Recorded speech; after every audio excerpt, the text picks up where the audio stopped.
the teacher, this bashing the teacher right. that is going on as the sole problem in our public schools, or in society, quite honestly. What you're hearing out of Washington, quite honestly from both parties now, what you hear from Tallahassee is trying to come up with quick fixes to complicated issues, and the quick solution is blame the teacher.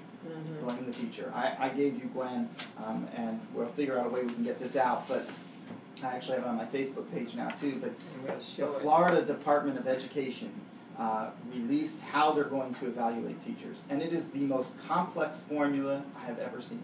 I do not understand it. I've asked several mathematicians to look at it and try to give us a story on it. There's actually a book that's probably a couple of 100 pages thick that explains all of this, but this is how they're going to evaluate teachers. And if it's not something simple that we can understand, which it isn't, then who's going to trust it? I mean, that's really what it comes down to.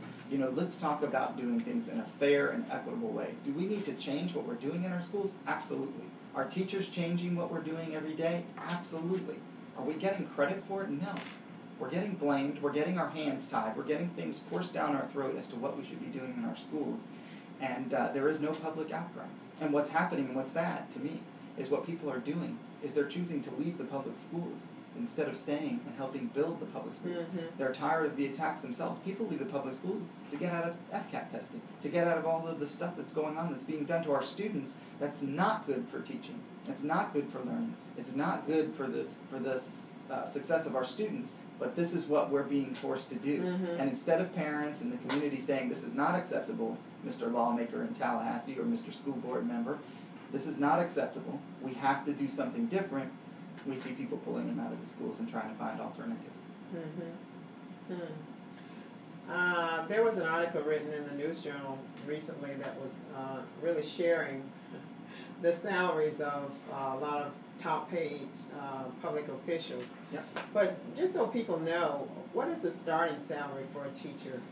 I'm glad you brought that up. A couple of points I want to make about that. First of all, I want to talk about government workers in general. You know, there's a statistic out there, and I'm not 100% sure that I'm right with my numbers on this, but it's in this neighborhood. About 60% of government workers require degrees or advanced degrees or a high level of training. They're called high-skilled jobs, about 60%. When you compare that to the average workforce, that's about 40%. So there's a big difference in the type of work that's being done traditionally in government than that's being done in the private sector. And so often you hear this misnomer that public sector workers are paid significantly more than the private sector. Well, not when you're comparing apples to apples. That's just simply not the case. And the other thing about the News Journal report that was very misleading is they looked at salaries that were paid out. So it didn't take into account the fact that there are people who work more and take on more responsibility or more jobs and get paid. So for example, teachers who may tutor students after school are getting paid for tutoring those students after school, and that's showing up in their pay.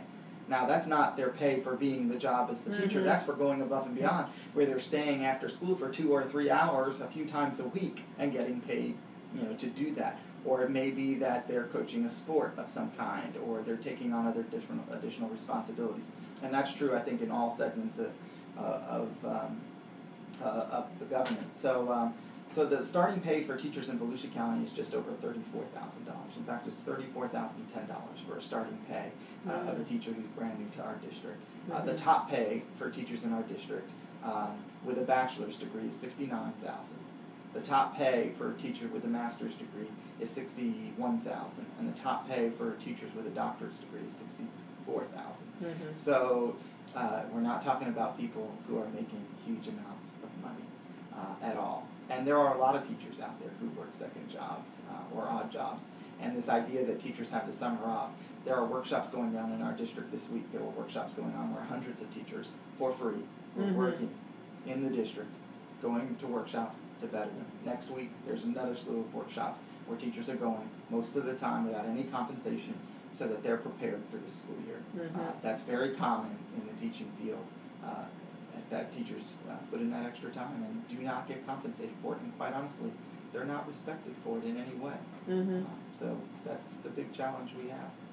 Now, how does a teacher get from the 31,000 or so level to the higher level? is that based on years? And I know they just really passed a law to do away with tenure Yeah. and the like, so Yeah. how was it working and how will it be working?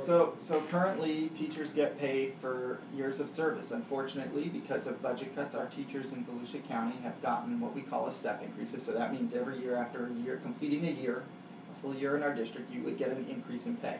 Those increases are equate to 1.5%, which means for most teachers it's a couple of $100. We're not talking big bucks here, that they would get every year. Well, because of the budget cuts, teachers haven't gotten them 3 out of the last 4 years. So our teachers have not had their salaries gone up 1.5% in the last 4 years.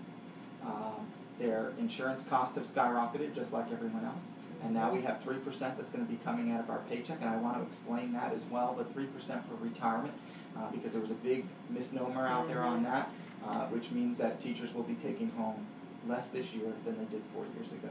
And if people think that's acceptable, well, you know, it's sad. That's all I can say is it's sad that people would think that. So teachers would normally get that. So we negotiate every year as to what that would be.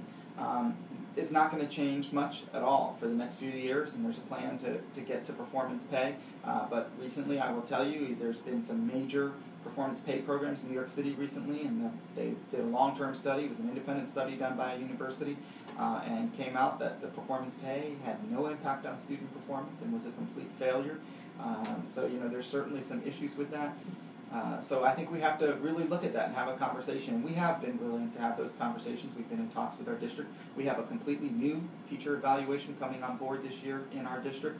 The 50% we control, we are very happy with. It is going to be evidence-based, where right now typically an evaluation is done. It's the opinion of the administrator. They write it's very subjective. They write their opinion. They give the teacher the evaluation, the teacher signs it, it goes in a drawer, and that's the end of it. But we're changing that system completely. It's going to be evidence-based. Administrators, to be an evaluator, went through a couple of hours of training, and that was it. Now they're going through days of training. Our administrators this summer had 4 days of training at the schools that are doing this. They have follow-up training that's going to be occurring throughout the year. And so there's going to be a lot of evidence that they have to collect now. So instead of saying, hey, I liked the way your kids entered the classroom, they literally have to write evidence. And so evidence might be, you know, students entered the classroom, picked up their work, or turned in their homework, or whatever it may be, sat at their desk, began their morning work. That's evidence of what's going on in the classroom. And then you discuss, now, does that evidence tell us that this teacher is effective in what they're doing, or they have clear procedures that the students know to follow, or not? And that's how you would handle that. And so it's a much more systematic system of evaluating teachers, and not only that, we're tying it to professional growth. So in our district right now, teachers don't have growth plans. They're only put on what we call a success plan if they have a problem or a perceived problem. Now they're going to have growth plans. Everyone's going to have it, because the idea is, as teachers, we know we always can do better. And so now we're going to have a growth plan that's going to talk about what is it that we're going to do. We've made big mistakes in the history of education because we believe in training teachers. The only problem is we train teachers based on what we think they need, not what they really do need. And so we're moving now towards a system that's going to say, look, the professional development teachers are going to get is going to be customized to their needs and what their students' needs are. So we're looking at student learning and how students are doing. So a teacher will know, this is a class coming to me, and here's what I know about my class based on how well they did last year in some of the assessments. And here's what I know about me. So if I have a class coming to me and their weakness is addition of double-digit numbers, and I'm not a very strong math teacher, I know I have to get additional training in teaching math so I can meet their needs.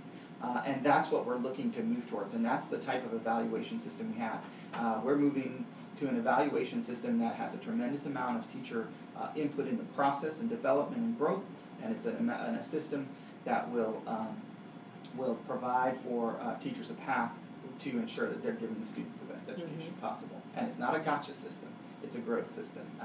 Tallahassee keeps passing these lawmakers in Tallahassee like to pass laws to fire teachers. We're looking at systems that improve the quality of teachers we have, because every teacher can get better. Our good teachers can become great, our great teachers can become outstanding, and our outstanding teachers can also improve.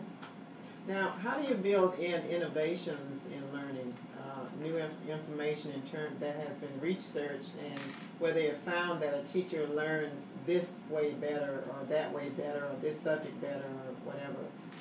How is that, kind of melted into the system? Well, it's very much